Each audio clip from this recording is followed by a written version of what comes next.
कथा सुनाते हैं। सुख संतोष मिले सुनकर सब दुख मिट जाते हैं। हम कथा सुनाते हैं, हम माँ संतोषी की आज भक्तों कथा सुनाते हैं।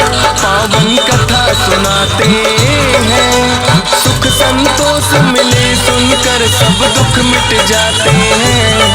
हम कथा सुनाते हैं। ये संतोषी माता सुख संपत्ति की दाता, ये संतोषी माता सुख संपत्ति की दाता।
जाते हैं, हम कथा सुनाते हैं। ये संतोषी माता सुख संपत्ति की दाता, ये संतोषी माता सुख संपत्ति की दाता।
जब भाई चले जाते हैं, पावन कथा सुनाते हैं। सुख संतोष मिले सुनकर सब दुख मिट जाते हैं। हम कथा सुनाते हैं। ये संतोषी माता सुख संपत्ति की दाता, ये संतोषी माता सुख संपत्ति की दाता।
जाते हैं, हम कथा सुनाते हैं। ये संतोषी माता सुख संपत्ति की दाता, ये संतोषी माता सुख संपत्ति की दाता।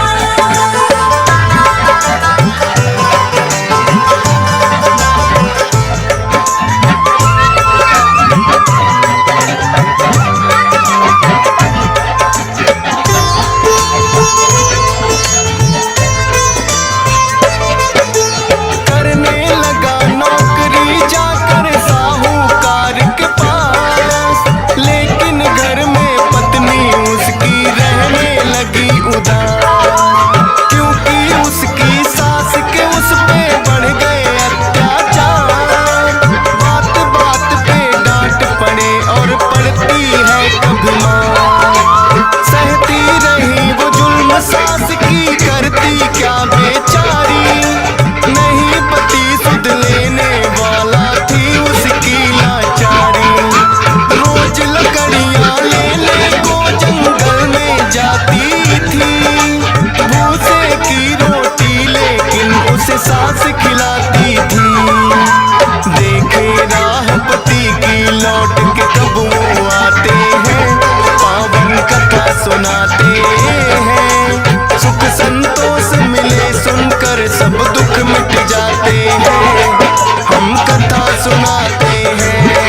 ये संतोषी माता सुख संपत्ति की दाता, ये संतोषी माता सुख संपत्ति की दाता।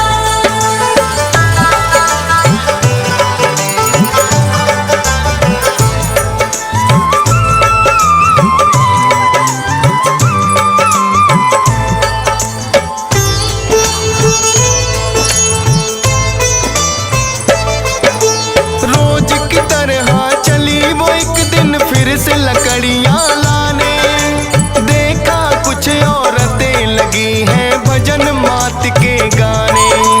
डरती डरती एक औरत से वो तो लगी है पूछने, बोली माता संतोषी को हम आए हैं पूजने।